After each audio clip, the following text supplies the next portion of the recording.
A ver, ¿por dónde andamos? Ayer habíamos llegado hasta el 41 o 42. Vamos a ver qué hay para presentar, si es que tengo abierto algo. A ver. Otro. Bueno. ¿Ven ahí lo que estoy compartiendo? Sí, profe. Muy bien, muy bien. Como habíamos dicho ayer, primero nos vamos a situar un poquito en contexto para que no quede descolgado. Como habíamos dicho ayer, habíamos terminado todo lo que es el proceso de verificación con la sentencia del artículo 36, la sentencia de verificación.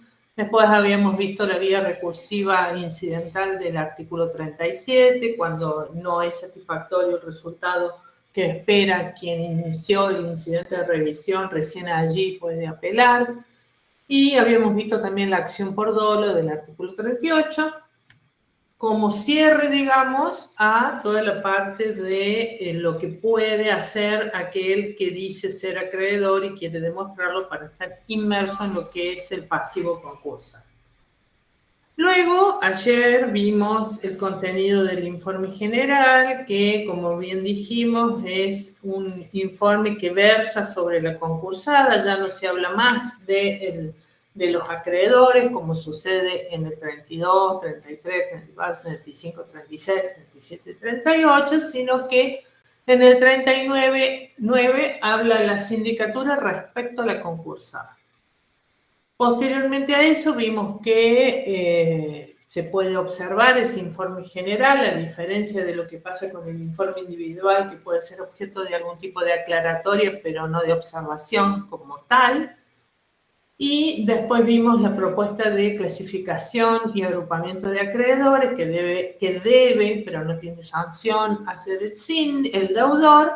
Y cuando el deudor no hace uso de esa posibilidad de agrupar y clasificar acreedores según semejantes a los fines de formular propuestas de acuerdo diferenciadas, podrá, digo podrá porque es algo que no todos los jueces optan por la misma solución, hacerlo el juez utilizando las 3 categorías mínimas que establece la ley, en tanto existan, que estamos hablando de quirografarios comunes, laborales y privilegiados.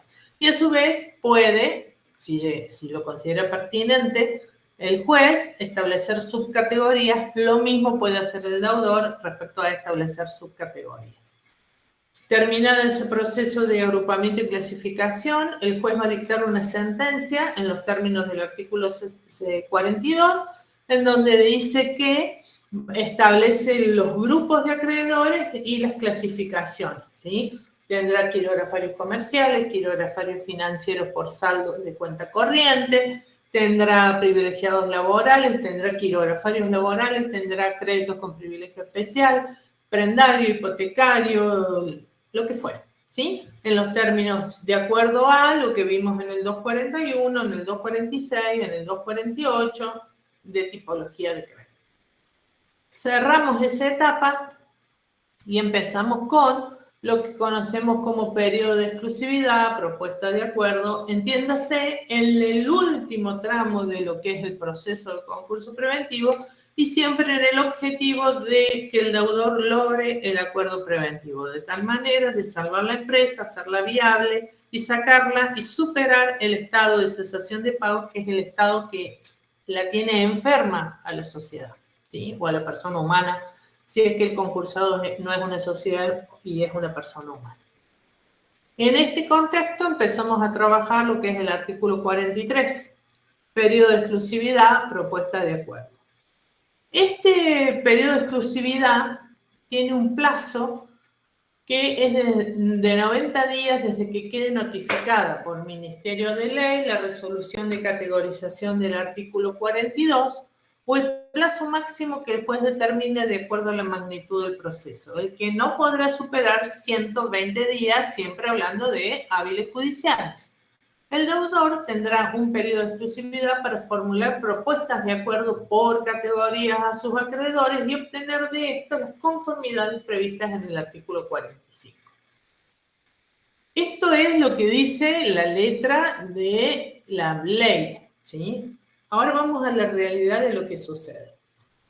Primero que el plazo que establece la ley es mínimo 90, máximo 120, de acuerdo a la magnitud del proceso. La realidad actual es que en este afán de salvar la empresa y agotar todos los intentos posibles, existe lo que se llama, que no está contenido en la ley, que es el pedido de prórroga, ¿sí? Entonces llegamos a los 120 días, que es el máximo plazo contenido en la ley, y la realidad es que va a haber un pedido de prórroga fundado en, no sé, en la imposibilidad de obtener las conformidades porque el acreedor, para darle conformidad, tiene un determinado protocolo que lo tiene que someter a consideración de una cantidad de accionistas o de algún órgano de administración. Bueno, lo que fuere. El tema es que vamos por la primera prórroga, 3 meses, vamos por la segunda prórroga, otros 3 meses, y quizás la segunda sea la última. En definitiva, lo que son los 120 días máximos hábiles judiciales establecidos en el artículo que estamos analizando, se convierten a lo mejor en 200, 240 días, lo cual es un montón. ¿Por qué es un montón? Porque salvo que estemos hablando de créditos con privilegio laboral o créditos prendarios o hipotecarios que no se detiene el devengamiento de los intereses, ustedes ya a esta altura bien saben que el resto de los acreedores quedó cristalizada su creencia en la fecha de presentación. Cuanto más se demore el proceso en un contexto de un país con un contexto inflacionario o con tipo de cambio fluctuante y demás, el acreedor que pensaba que iba a recuperar 100 pesos, en realidad por una cuestión financiera, a lo mejor cuando los recupere va a recuperar 60 pesos y en cómodas cuotas, ¿sí? En razón del acuerdo. Cuanto más tiempo pase, hay una famosa palabra que a mí no me gusta, pero que como futuros contadores les va a reflejar realmente lo que quiero decir, que es lo que se llama la licuación del pasivo. ¿Sí? ¿Por qué? Porque entre el contexto inflacionario, el tiempo, el valor tiempo del dinero a medida que transcurre, bueno, todo eso queda disminuido no solo en razón del acuerdo, sino en razón de cuestiones financieras e inflacionarias. Bueno. Profe. Señora. ¿Hasta cuántas prórrogas se pueden pedir, las que sean necesarias, digamos, o hay un tope? No. En realidad usted puede pedir como deudor las que usted crea, ¿sí? No hay peor cosa que la que no se pide, mirado desde el lado del deudor. Lo cierto es que es criterio más o menos del tribunal, claramente no hay una única línea definida, pero como máximo lo que yo he visto en diversos procesos, acá en Córdoba y en el interior, máximo 3 prórrogas y la tercera muy fundamentada y muy justificada, porque seguramente ya cuando salió la sentencia de prórroga de la primera, lo cual implica publicar edictos y un montón de cuestiones para hacer conocer esa prórroga, ya a la segunda le ponen como ciertos limitantes. Ocúpese de conseguir en el plazo previsto, tenga en cuenta los plazos, notifique. No es una prórroga la segunda que se da libremente. La primera es como que, bueno, no pasa nada. La segunda ya la miran y la tercera capaz que no se la den, si es que no está como muy justificada. Por ejemplo... ¿Y siempre son de 3 meses, profe? ¿Como no, dijo? no. No necesariamente. No necesariamente. Por ejemplo, puede ser que el deudor pida 60 días, le concedan 40, ¿sí? En la primera. Luego en la segunda, con otra fundamentación quizás más importante, porque ya viene de un... pida 90 y le den 70, ¿sí? Normalmente no se le da al deudor lo que realmente, exactamente lo que pide, salvo cuando fue la pandemia, que era todo, tanto fuerza mayor, imposible cumplimiento y un montón de, un escenario impensado para todo el mundo, que ahí sí pedían 90 días y le daban los 90 días, porque bueno, no había manera de sobrellevar la situación. Pero en un contexto normal, ¿sí? En donde no haya una cuestión pandémica ni nada, las prórrogas que se conceden son una prórroga, la segunda y la tercera a veces, ¿sí? Pero no, yo puse un ejemplo de 3 meses, pero, por ejemplo, En el megaproceso tenemos una prórroga de 40 y una prórroga creo que de 70 y la segunda mucho más fundada que la primera, ¿no? Bueno. Profe, una pregunta. Sí. ¿Por qué en la ley, en el artículo, habla de 30 días del plazo ordinario en vez de 120 días? A ver. A ver. Dice el que no podrá exceder los 30 días del plazo ordinario.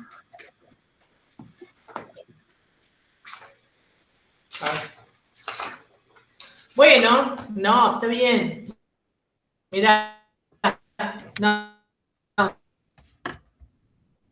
O sea, te he expresado de otra manera. 30 días. El plazo máximo no podrá exceder de los 30 días del plazo ordinario. 90 más 30, 120, que es lo que dice el PowerPoint. Ah, claro. ¿Me comprendes? Sí. Gracias.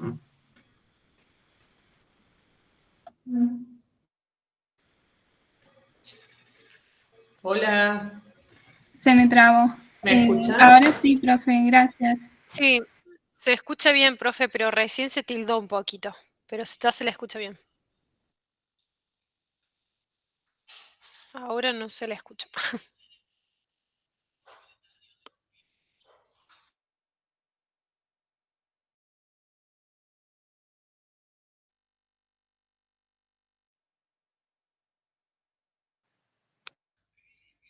Hola.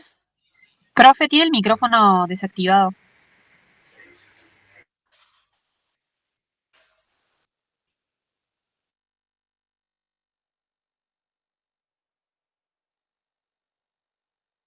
No se le escucha, profe.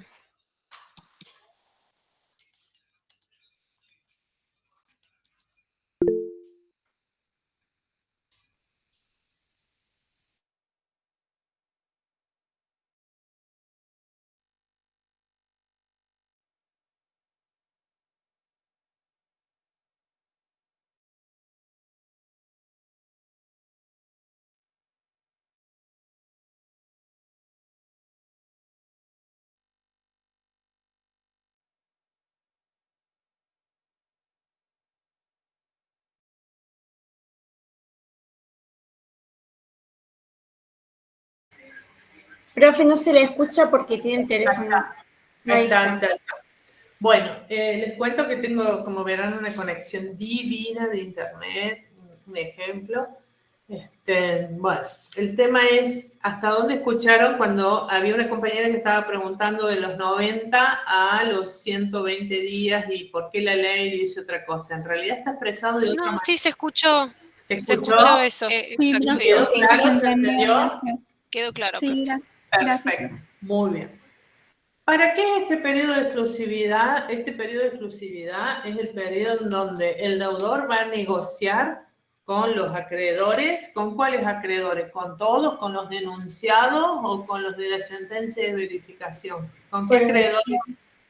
Con los de la sentencia de verificación. Muy bien. ¿Por qué no va a negociar con la presentación? Porque no todos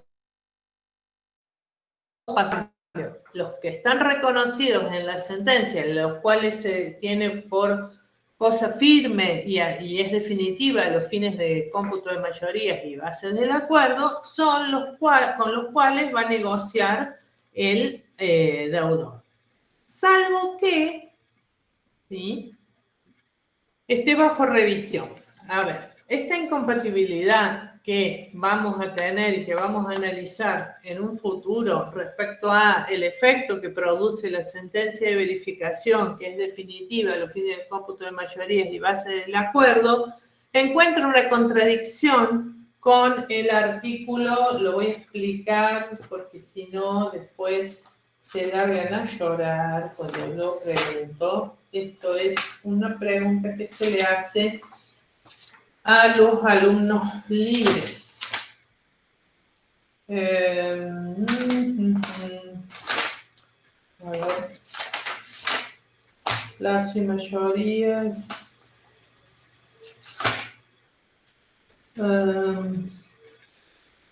Es contradicción, lo dejo mencionado ahora, después lo vamos a trabajar con el artículo 45, inciso C. ¿Sí? No es porque piense que van a quedar libres, pero después me olvido y cuando se pregunta, es como, a pesar de que son libres y uno tiene la libertad, si se quiere, de preguntar todo cuanto esté contenido en el programa, bueno, es una contradicción muy fina y por ahí está bueno poder mencionarla. Bueno, volviendo a ¿para qué sirve el periodo de exclusividad? Sirve para que el deudor formule y negocie propuestas de pago con los acreedores. ¿Cómo lo va a hacer? Va a tomar esas categorías que hace que a él se le dé la posibilidad de formular propuestas diferenciadas. Entonces, ejemplo, a la categoría de quirografarios comerciales le va a ofrecer pagarles en cuotas anuales, 10 cuotas anuales con un interés del 20% anual, en 10 años, una cuota por año, con vencimiento a los 90 días a contar desde que se homologue el acuerdo. Sin embargo, a los acreedores quirografarios financieros, entiéndase bancos por saldo de cuenta corriente, quizás le va a ofrecer pagarle en 15 años con un interés del 25%, comenzando a vencer la primera cuota a los 120 días a contar desde que se homologue el acuerdo. ¿Sí? Una cuota anual con vencimiento durante 15 años. Y así sucesivamente. ¿Sí? Respecto a los tipos de propuestas, como ustedes verán, puede formular quita. En esta ley no existe una quita mínima o máxima permitida. Simplemente se habla de propuesta abusiva o no abusiva. La quita actualmente no es una propuesta que se esté usando. ¿Sí? La espera, que son estos 90 días a contar desde que se homologue el acuerdo, el pago en cuotas, la entrega de bienes a los acreedores, la constitución de sociedad con acreedores quirografarios, la reorganización de la sociedad, la emisión de obligaciones, la cesión de acciones de otras sociedades, la capitalización de créditos y demás. En realidad, la propuesta que más se usa es lo que es la espera, el pago en cuotas, la cesión de acciones cuando al acreedor le interesa, porque no a todo acreedor le va a interesar recibir acciones de una empresa concursada, ¿sí? Pero lo que quiero resaltar es la modalidad más usada. Dice, bueno, los tipos de que se obtenga con la conformidad suficiente dentro de cada categoría y en relación con la totalidad de los acreedores a los que se le formulara la propuesta. En definitiva, yo quiero, antes que sigamos avanzando, que ustedes tengan la siguiente idea general de la situación. A cada categoría de acreedores, el deudor le puede formular una propuesta diferente, como los ejemplos que les he estado dando.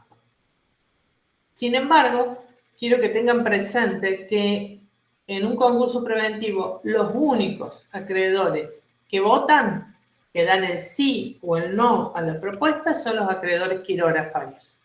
¿Sí? Entonces, ustedes me dirán, pero ¿y qué pasa con los acreedores con privilegio?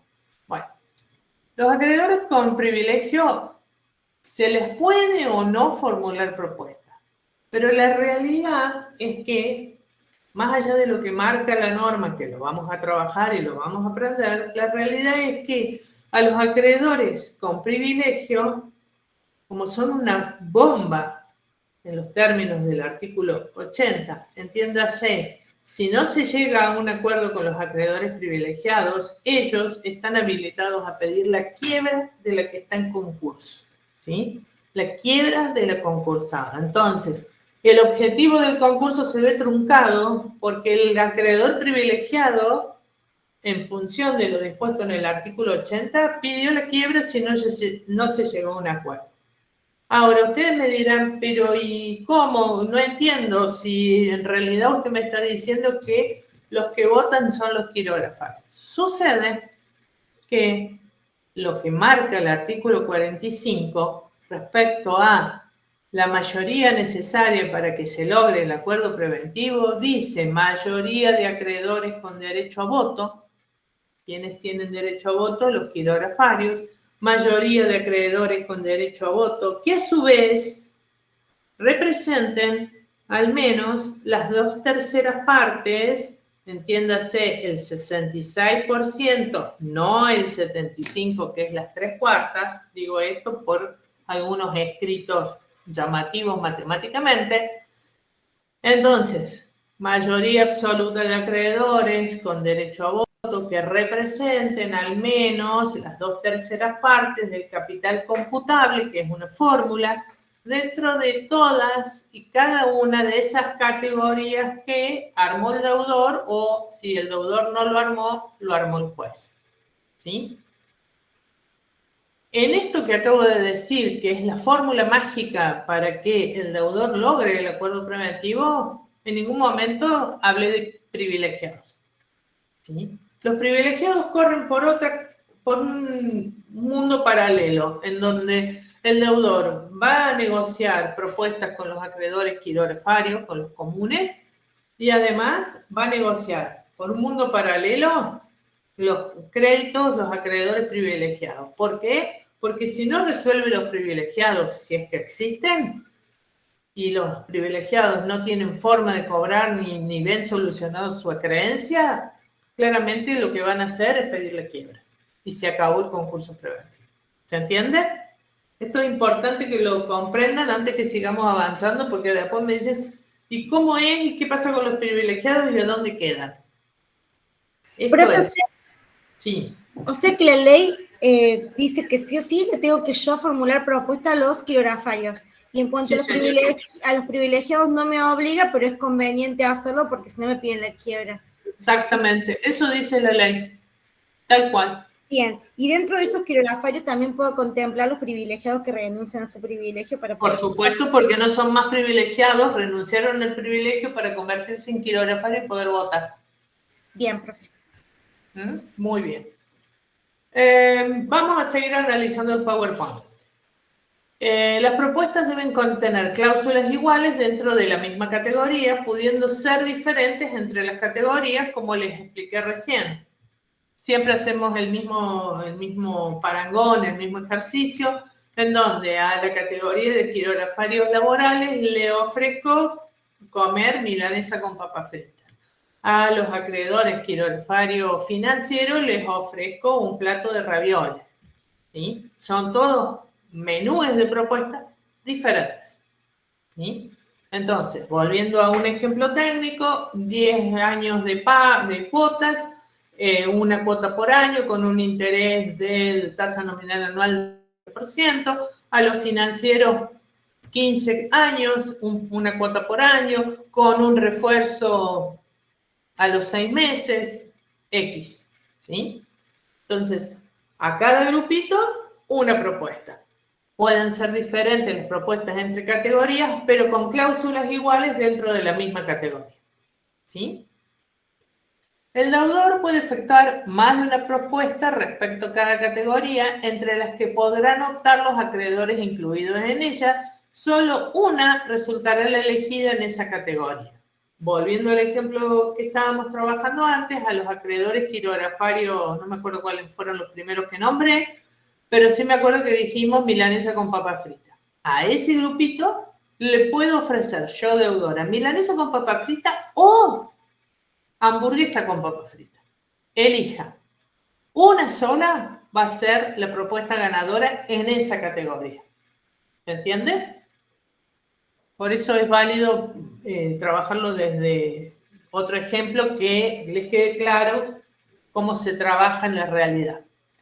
El deudor puede ir modificando, mejorando, siempre para más, hasta el día de la audiencia informativa prevista en el artículo 45, audiencia que se celebra 5 días antes de que termine el periodo de exclusividad. Entiéndase, si tengo un periodo de exclusividad de periodo máximo 120, el día 115, va a estar establecida la audiencia informativa y únicamente se realiza si es que hasta ese momento no logró las mayorías necesarias para obtener el acuerdo preventivo.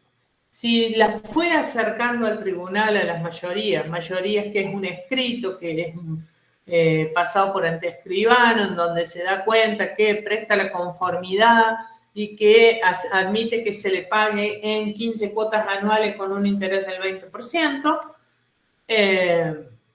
si en ese plazo no logra acercar todas las conformidades, el día 115, si hablamos de un periodo de exclusividad máximo de 120, supongamos que no existe prórroga ni nada, el día 115 va a haber una audiencia informativa, en donde ¿quiénes van a ir? Van a ir los acreedores, va a ir el deudor, va a ir la sindicatura, y el tribunal, por supuesto, en donde se va a tomar noción del estado de las negociaciones, si viene bien, si viene hostil, si es un no rotundo, para ir viendo un poquito el futuro. Futuro próximo, ¿no? Porque faltan 5 días para que se termine el periodo de exclusividad. La propuesta no puede consistir en una propuesta cuyo cumplimiento dependa de la voluntad del deudor. De tal manera de que el acreedor, si vota favorablemente esa propuesta, sepa que realmente la va a poder cobrar. Entiéndase, la propuesta no puede consistir no puede ser que dependa del cumplimiento de la voluntad del deudor. Si voy a ordeñar la vaca, voy a tener leche, y si tengo leche y todo sale bien, le voy a pagar, ¿sí? No puede estar condicionada a una voluntad de que haga algo. Tiene que ser de posible cumplimiento. Cuando no consiste en quita y o espera, la propuesta debe expresar la forma y el tiempo en que serán definitivamente calculadas las deudas de moneda extranjera que existen. Al respecto, hacemos memoria y sabemos que las deudas de moneda extranjera se convierten a los fines del concurso solamente para el cómputo de mayorías y base del acuerdo, pero que se pagan en moneda de origen, entiéndase, dólares, euros, francos suizos y demás. Cuando no se sepa, cuando no consiste en una quita y una espera, la propuesta en su texto debe expresar la forma y el tiempo en que serán definitivamente calculadas las deudas en moneda extranjera, deuda que la sindicatura calculó en pesos a la fecha de presentación del informe individual, ¿sí? Ahora bien, esta deuda debe ser pagada en moneda de origen. ¿Qué es lo que se va a calcular? Si se le va a reconocer intereses, cómo se le va, si se admite, porque en esto no hay doctrina pacífica y es bastante complicado. Si se admite que se pague en pesos, pero que dicho pago no sea en dólar billete, supongamos, sino que sea al tipo de cambio al momento de, bueno, eso tiene que quedar expresado. Y si se admite que no se pague en la moneda de origen, sino que se convierta al tipo de cambio vigente al día de efectivo pago de la cuota número 1, tiene que estar la expresa aceptación de que se admite cambiar la moneda de pago, ¿sí? Y en esto volvemos. No es lo mismo si el crédito fue monetizado en dólar billetes, si fue firmado en dólares, pero monetizado en pesos al tipo de cambio del momento en que se le acredita en la cuenta. Bueno, hay un sinnúmero de variables que hace que no todo pueda ser tan lineal como está previsto en la ley. La realidad es esa y en función de eso creo que también es este párrafo que contiene la ley que es como que abre la puerta a un cálculo diferente. A los fines de lo que ustedes tienen que estudiar, ya te doy la palabra. A los fines de lo que ustedes tienen que estudiar, a mí me interesa que sepan esto, sepan el 19, que es el definitivo para los fines del cómputo y mayoría, pero que se paga en moneda de origen. Sí, te escucho. No, eso, entonces siempre, por más que se haya acordado quizás en dólares, por ejemplo, que siempre se va a terminar pagando en pesos y va a tener que decir expresamente el acuerdo pesos. No, no siempre va. La regla general es que se paga en la moneda de origen. La excepción es que se paga en pesos. La regla general del 19 es que solamente se convierte moneda de curso legal a pesos a la fecha de presentación del informe individual únicamente a los fines del cómputo de mayorías y bases del acuerdo. Y que se pague en moneda de origen. Esa es la regla general. Cuando hablo de moneda de origen, hablo en dólares, en euros, en francos. ¿Sí? La Gracias, profe. excepción es al revés, es que se paga en pesos.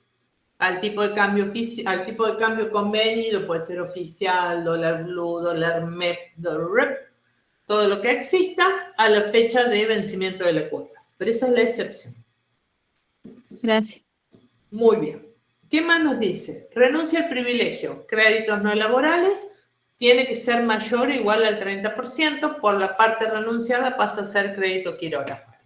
Yo sé que ustedes, cuando abordemos el párrafo que sigue, me van a decir, pero, profe, son privilegios laborales, son irrenunciables. Bueno. Lo que primero vamos a trabajar es que la renuncia al privilegio, el acreedor la hace justamente, como dijimos hace un ratito, para poder votar. Se convierte por la porción renunciada en quirógrafo. Cuando hablamos de un crédito que no sea de causa laboral, la renuncia tiene que ser mayor o igual al 30%. Renunció al 30%, la renuncia está bien hecha, es válida. Renunció al 35%, al 40%. Por la porción renunciada es quirógrafario. Por esa porción, en relación al monto de su crédito, vota e integra el capital computable. Por el resto, que no renunció, conserva el privilegio. ¿Sí? Ahora bien, cuando se trata de renuncia al privilegio laboral, en sede concursal y en razón de la universalidad y de la tipicidad de colectividad que tiene el proceso concursal, la renuncia al privilegio laboral es válida. Ahora, la renuncia al privilegio laboral debe tener ciertos requisitos para que sea válida. La renuncia tácita no existe. La renuncia debe ser expresa con citación a la asociación gremial, planteada por escrito, de tal manera que se tenga la certeza de que se siguió el trámite previsto en la ley en resguardo de los intereses de los acreedores laborales. ¿Por qué renuncia un acreedor laboral? Por la misma razón que renunció un acreedor no laboral, porque quiere votar, porque quiere influir en el norte, en lo que le va a pasar en ese concurso. Cuando se trata de créditos laborales, además del trámite que les marqué para que la renuncia sea válida, por ende la renuncia tácita no existe, la expresa sí, con citación a la asociación gremial, por escrito y formulada dentro del expediente, debe ser mayor o igual al 20% de su privilegio. Por la parte renunciada, como les dije, pasa a ser un crédito quirógrafario laboral. ¿Sí? Vamos a ver, condiciones para que la renuncia al privilegio laboral sea válida. Debe ser ratificada en audiencia ante el juez del concurso con citación a la asociación gremial a la que pertenece el trabajador que renuncia. El privilegio renunciado por acreedor que votó favorablemente renace, está mal escrito, en caso de quiebra posterior, con origen en la falta de existencia de acuerdo. No logró mayorías, y en caso de no homologarse el acuerdo, impugnación.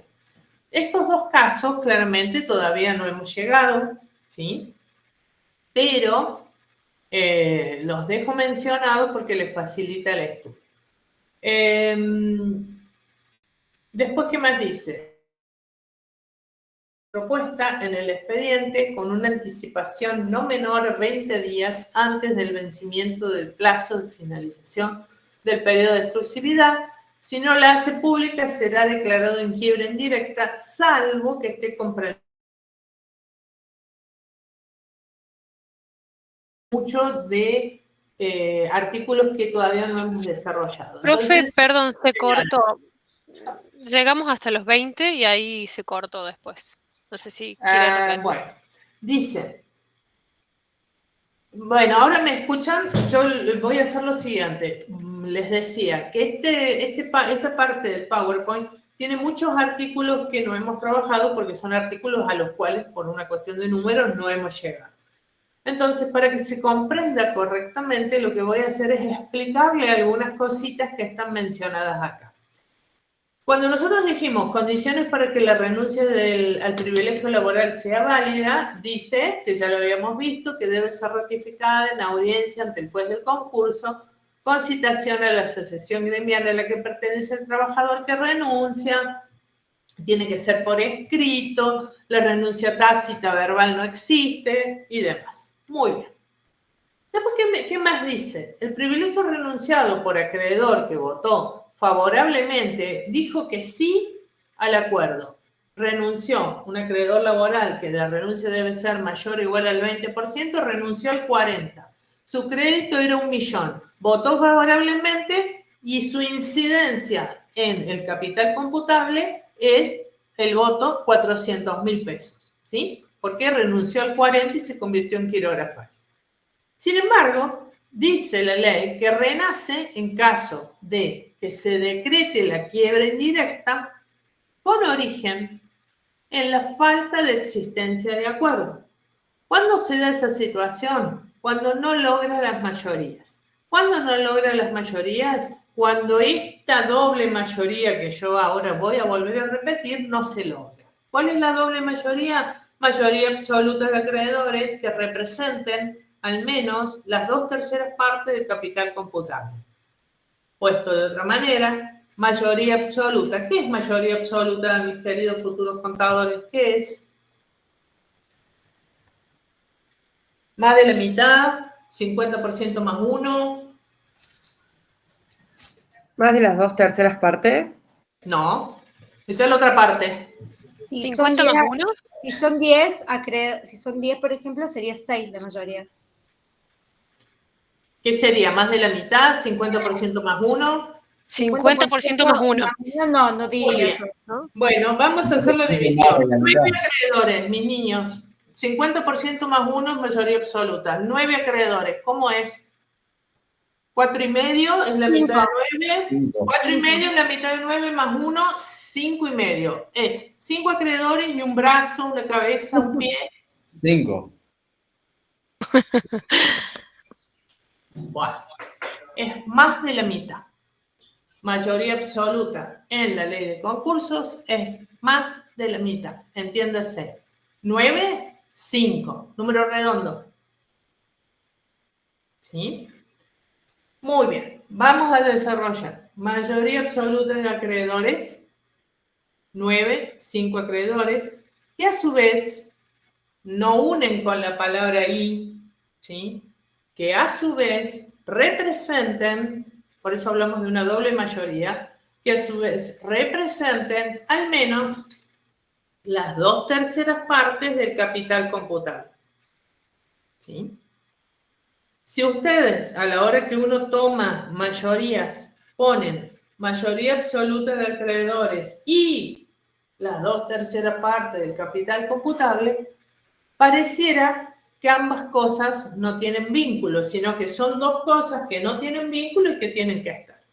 Y la realidad, por eso hablamos de un sistema de doble mayoría, es que mayoría absoluta de acreedores, 9 acreedores, 5 que voten favorablemente, más de la mitad, y que a su vez estos 5, con su participación en el capital computable, que es la otra parte de lo que tienen que tener, representen al menos el 66% o las 2/3 partes del capital computable dentro de todas y cada una de las categorías que estableció el juez en su sentencia de categorización del artículo 42.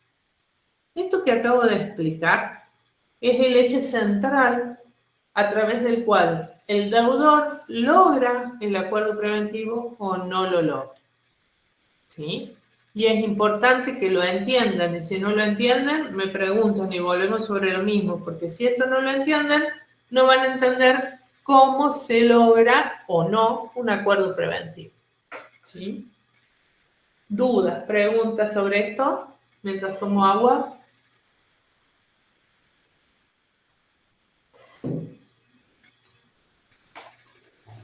¿Desaparecieron otra vez? No, profe, estamos acá. Ah, bueno, hermoso. No, La verdad que yo no sé si están mudos porque entienden No, todo. a mí no me queda claro, pero bueno, usted dijo que no lo vamos a ver ahora. A lo del privilegio renunciado por el acreedor que votó favorablemente renace en caso de quiebra. Bueno, eso, es como que no entiendo qué Renace el acreedor que Sí. renunció a su privilegio. Vamos al ejemplo. Crédito laboral renunció, tenía un crédito total privilegiado de 1 Sí. millón. Renunció al 40% para convertirse en quirografario, de tal manera que pueda votar por sí o por no, favorable o negativamente. Sí. Sucede que del millón renunció al 40, por ende tiene 400.000 como crédito quirografario. Votó positivamente para que se obtenga el acuerdo, pero resulta ser que el acuerdo no se obtuvo porque con su voto no se llevó a ningún lado, hubo un acreedor de mayor peso que votó negativamente y no se logró esta mayoría absoluta de acreedores dentro de todas y cada una de las categorías que representen al menos las 2/3 partes del capital computable dentro de todas y cada una de las categorías. Esta fórmula que acabo de decir no se logró. Entonces no Bien. se logró el acuerdo. Se van a quiebra indirecta. Sí. Se va a quiebra indirecta. El acreedor que había renunciado a su privilegio y que había votado favorablemente el acuerdo, que no se logró, ese privilegio lo recupera. Renace el privilegio, se volvió a convertir en el 100% un acreedor privilegiado. Eso es lo que te está diciendo. Perfecto, profe, clarísimo. Muchísimas gracias. Entonces,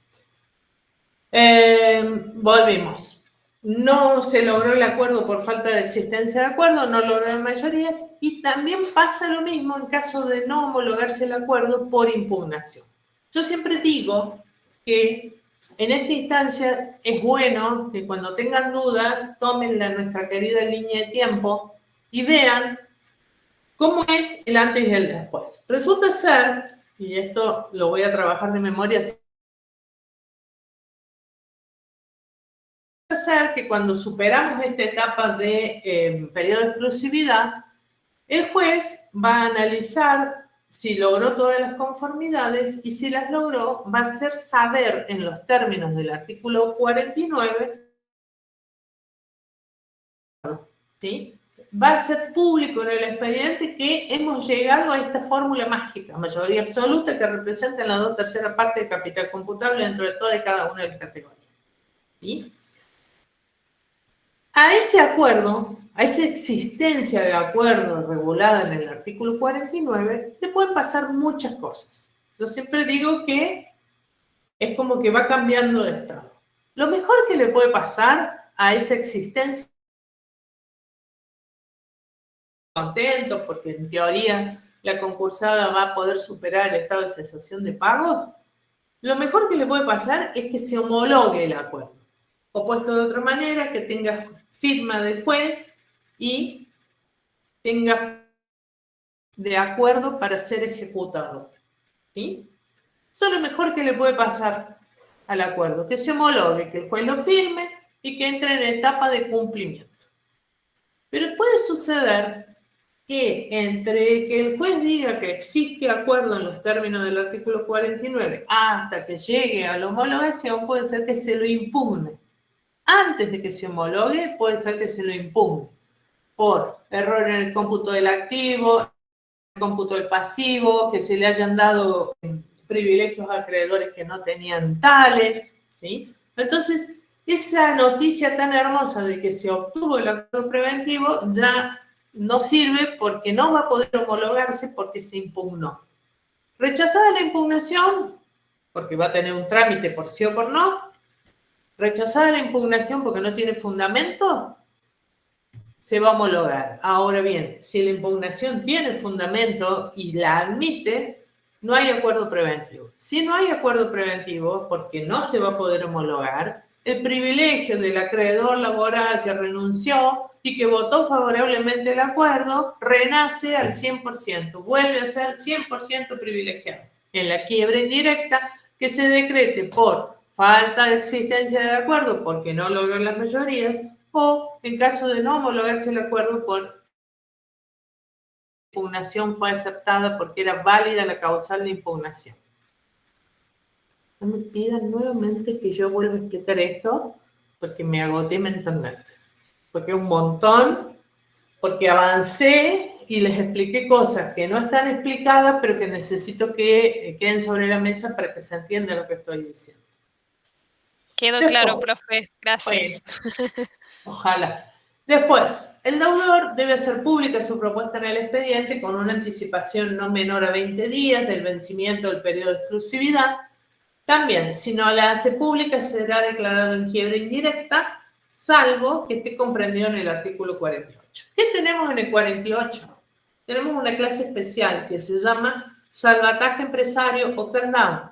O puesto de otra manera, crandown en inglés significa aplastar hacia abajo. Surge del Chapter 11 del Código de Estados Unidos, que es una que está regulada y tomada la idea de instituto de la legislación anglosajona y tiene por objetivo que aquellas personas jurídicas, entiéndase sociedad anónima, SRL, comandita por acciones, SAS, lo que fuere, si no logró las conformidades, si no logró las mayorías, si el acuerdo fue impugnado antes de que se le decrete la quiebra y siempre que no sea un trámite de pequeño concurso, háganme acordar que veamos las condiciones de pequeño concurso, no hoy, pero en otro día, podrá, antes de ser declarado en quiebra indirecta, podrá ser objeto de salvataje empresario. Salvataje empresario, hoy lo vamos a dejar así enunciado y, como les digo, va a ser objeto de una clase especial, no es otra cosa que el cambio de mano, de tal manera que el propio deudor o un tercero interesado pueda comprar la empresa concursada pagando por su activo un valor reducido en la misma proporción en que se reduce el pasivo en razón del acuerdo.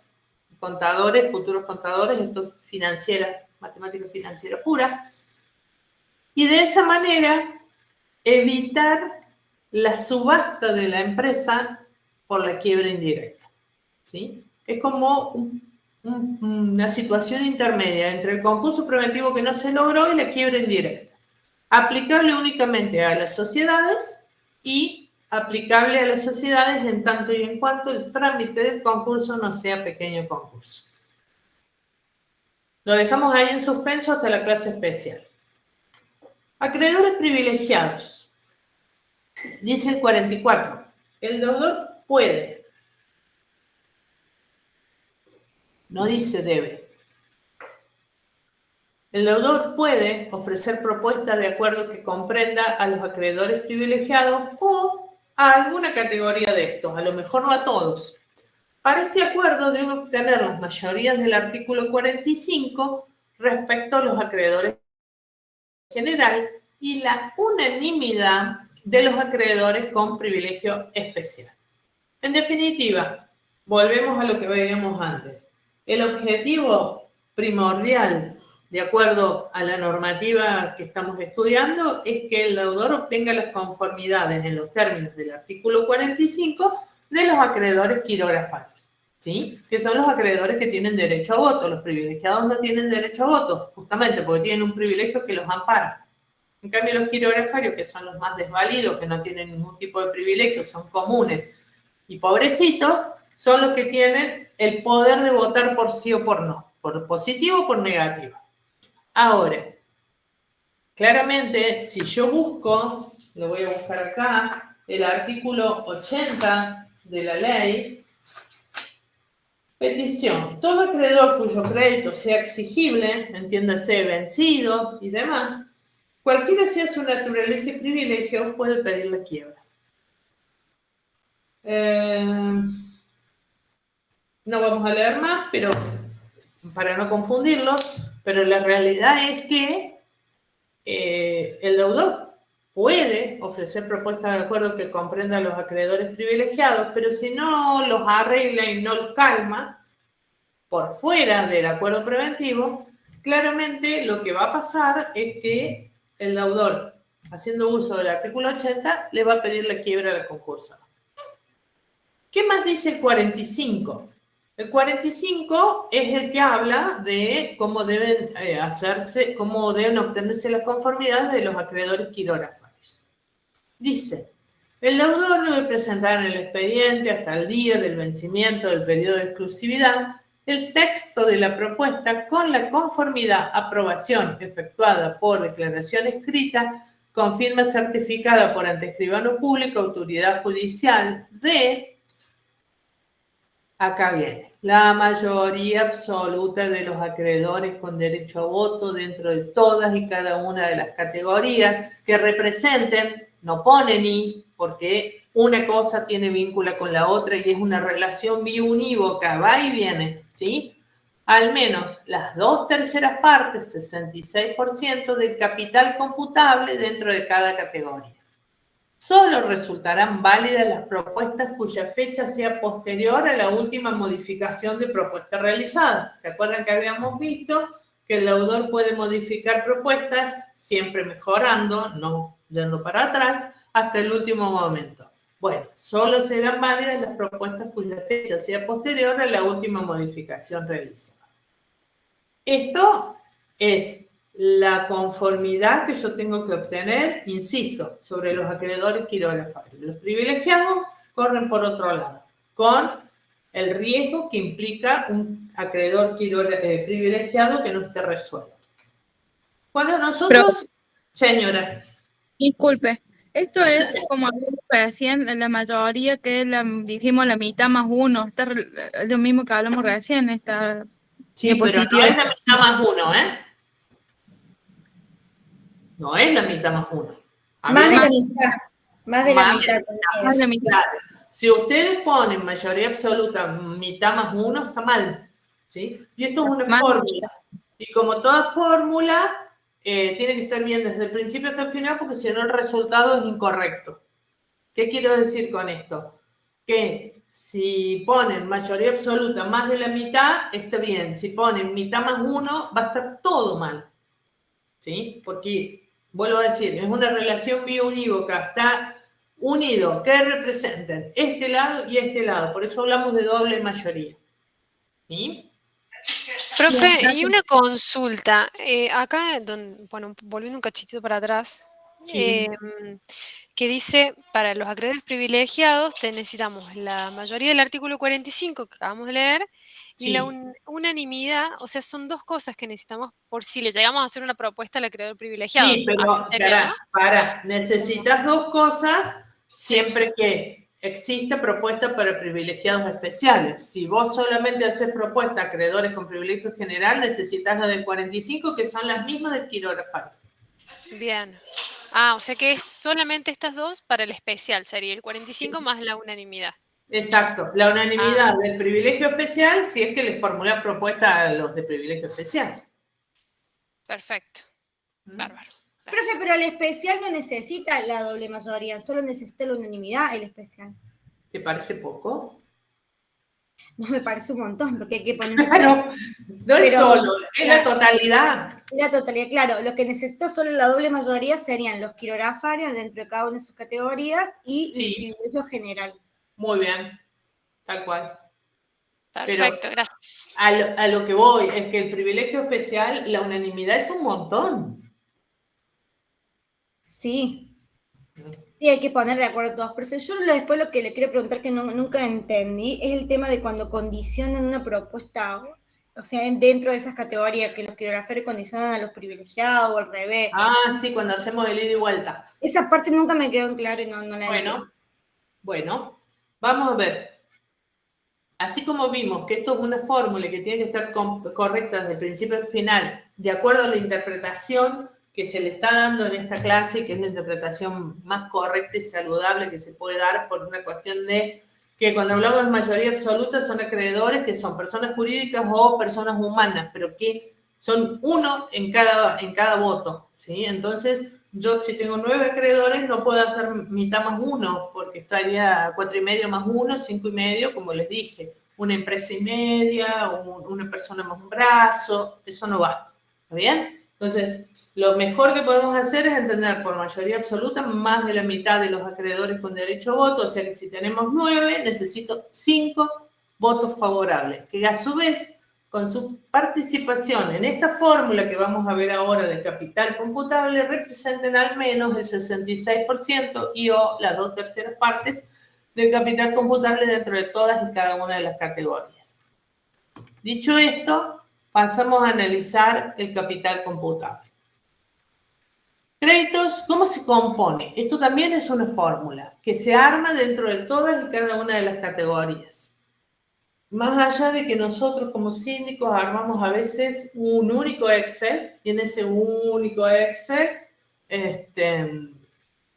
ponemos todo, después los agrupamos y vemos si se han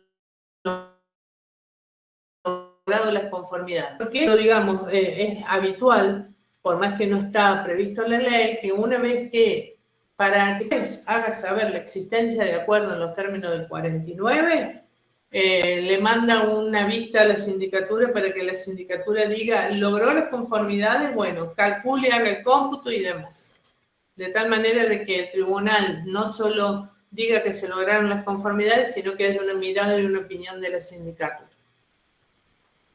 Volviendo a lo que es la composición del capital computable, dice, el capital computable se integra por los créditos quirografarios, los comunes, verificados y declarados admisibles, que surgen de ¿dónde? 2 puntos. ¿De dónde surgen? La sentencia del 36. Muy bien, excelente.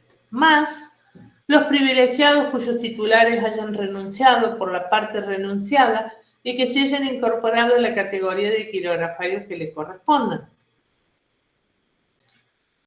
Más el acreedor admitido como quirografario por habérsele rechazado el privilegio invocado será excluido de integrar la categoría a los efectos del cómputo de mayorías si hubiera promovido incidente de revisión en los términos del artículo 37.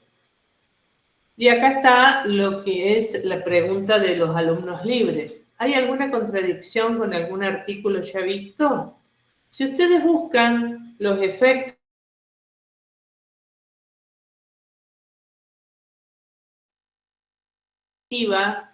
o sea, definitiva, verificado, admisible. Se cortó, profe, perdón. ¿A dónde se cortó? Si ustedes buscan, y ahí quedó. Diciendo? Si ustedes buscan, y ahí quedó. Llegamos hasta el artículo 45, inciso C, y ahí quedó, profe. El consejo para los alumnos libres. Bueno, muy bien. Entonces, digo que a todos los dos anteriores, quirografario más los que hayan renunciado al privilegio por la parte renunciada y demás, se le va a sumar el acreedor admitido como quirografario por habérsele rechazado el privilegio invocado, será excluido de integrar la categoría a los efectos del cómputo de mayoría si hubiera promovido incidente de revisión en los términos del 37. Esto es la contradicción que vemos si nosotros analizamos los efectos de la sentencia del artículo 36, dice la sentencia del artículo 36 que es definitiva a los fines del cómputo de mayorías y base del acuerdo. Y si es definitiva, ¿cómo puede ser que sea excluido de integrar la categoría a los efectos del cómputo de mayorías si hubiera promovido incidente de revisión en los términos del artículo 37? ¿Se entiende la contradicción? Profe, o sea, este acreedor invoca el artículo 37, pero solo porque el juez le cambió la categoría, no por monto, sino por categoría sería acá, lo que está en juego. No. A ver.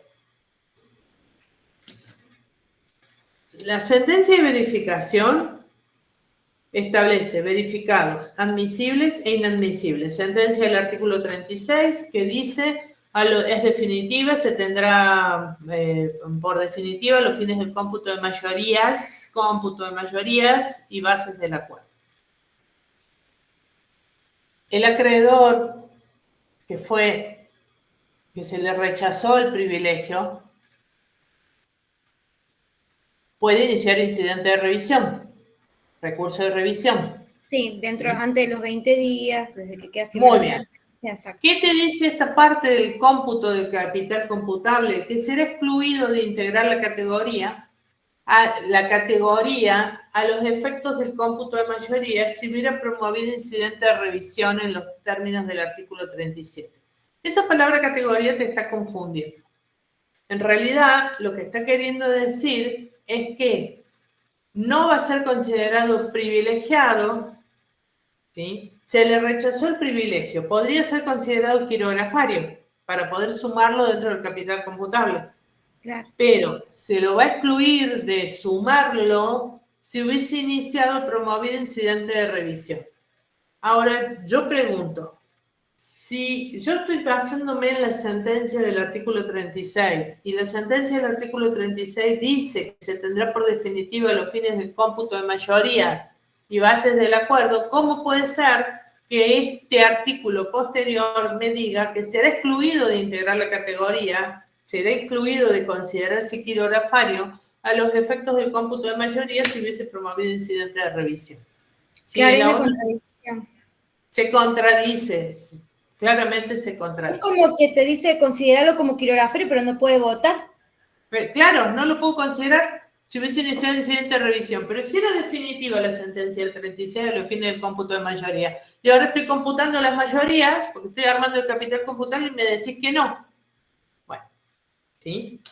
La realidad es que es definitiva a los fines del cómputo de mayoría y base del acuerdo, y si inició incidente de revisión no importa. ¿Sí? Entonces nosotros lo sumamos. ¿Cómo está? Ahí. La contradicción es para alumnos libres, que no es el caso de ustedes. Se excluye, y acá préstenme atención y con esto terminamos. Se excluye del cómputo al cónyuge, a los parientes del deudor dentro del cuarto grado de consanguinidad, segundo por afinidad o adoptivos, y los cesionarios dentro del año anterior a la presentación. En caso de sociedades concursadas, no se computan los socios, los administradores y acreedores que se encuentren en la misma situación del párrafo anterior. ¿Por qué hace esto? Porque se entiende que son votos tendenciosos.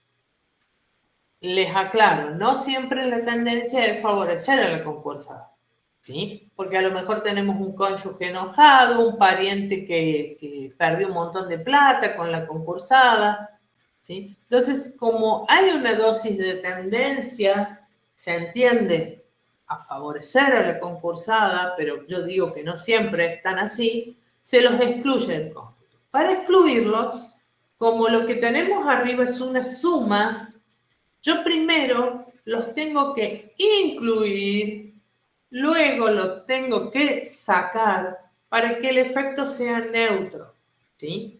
En definitiva, si yo tengo que el cónyuge es un acreedor quirografario, primero lo sumo, luego lo resto, el efecto es neutro. También aclaro, porque ya sé lo que me van a decir, profe, no lo ponga y listo. Bueno, la realidad es que yo no puedo tomar un examen en donde pido que armen el capital computable, les pongo un cónyuge o un tío, ¿sí? Y no lo suman ni lo restan. No sé si se olvidaron de dar un tratamiento al acreedor o si realmente saben que hay que sumarlo y que luego lo vamos a excluir y para ese efecto neutro no hace falta poner nada. En definitiva, ¿qué quiero decir? Y por la duda lo digo yo, normalmente todos los años lo dice el profe Weisten, el profe Weisten en este redactado no nos está acompañando, entonces lo voy a traer yo. Lo que estoy diciendo es que si se toma armado el capital computable y tenemos parientes que hay que excluir, le dan tratamiento. Si no le dan tratamiento y por arte de magia queda excluido, está mal. ¿Está bien? Está dicho en clase, de tal manera de que sepan cómo se va a corregir esta situación llegado el caso que se evalúe. Además, el deudor debe acompañar dentro de la propuesta y como parte inescindible de ella un régimen de administración y de limitaciones a los efectos de disposición aplicable a la etapa de cumplimiento del acuerdo preventivo. La conformación del último comité El definitivo, que tendrá como función controlar el cumplimiento del acuerdo preventivo. Vamos a llegar hasta acá. ¿Qué nos falta? A ver, audiencia, acuerdo para acreedores, sí. Vamos a llegar hasta acá, porque si no nos vamos a desfasar mucho con el avance del práctico. Mañana van a ver clasificación y agrupamiento 41 y 42, para dejar todo listo para empezar a armar capital computable y cómputo de mayorías. ¿Está bien? Dudas, consultas, háganme acordar que llegué hasta la conformación del comité de control. Bueno, profe. Bueno, profe. Dudas, Gracias, consultas. profe. ¿Todos saben? ¿Está todo bien? No, yo solamente con respecto al artículo que era contradictorio el 36 y el 37, a No, fines... no es el 36 y el 37, es el 36 y el 45. Ah, perdón. En fin, nosotros tomamos como que cuando se dé la sentencia... Es definitiva a los fines del cómputo de mayorías y base del acuerdo. Pero, en lo que es la conformación del capital computable, lo ponen tal cual está en el PowerPoint, lo que es la conformación, por más que haya una contradicción. Bien, eso quería saber. Gracias, profe. Profe, puede que esa conformación, o sea, puede que ese artículo esté así porque capaz que se termina resolviendo el recurso de revisión por vía incidental y resuelve el juez que sí, que es un privilegio, entonces puede ser por eso la razón de ser del 45 inciso C. No, porque no, yo creo que eso en realidad está así porque el legislador no advirtió la contradicción. Esto es una ley que ha tenido sucesivas reformas y hay mucha cosa que es parche, entonces hay ciertas incongruencias en la ley que, bueno. Pero bueno. no, porque vos no podés saber al momento que estás armando el capital computable cuál va a ser la decisión del juez en el incidente de revisión. Puede salir bien, puede salir que no le reconoce el privilegio porque invoca un prendario y la prenda tiene más de 5 años y no la reescribió, entonces el privilegio ya no está vigente. Yo qué sé. Ok, perfecto. Profe, tengo una duda de los de privilegio especial. Sí, decime. Si el deudor no le formula propuestas los del privilegio especial, es como que tuviese menos riesgo de no lograr el acuerdo, ¿no? Porque como tiene que tener una unanimidad con esos acreedores. Sí, yo te entiendo lo que estás pensando, pero yo también pienso que si ese acreedor está con derecho a cobro y salió verificado de su proceso y demás, si no le formula una propuesta, queda habilitado para que pida la quiebra. Y no sé qué es peor. Vos pensás que le pide la quiebra y le pidió la quiebra, ¿eh?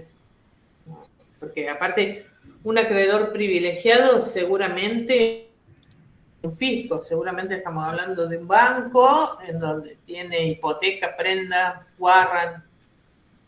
Claro, como que los tengo que dejar conforme. Totalmente. Gracias, profe. Totalmente. Bueno, ¿alguna otra duda? Profe, Señor.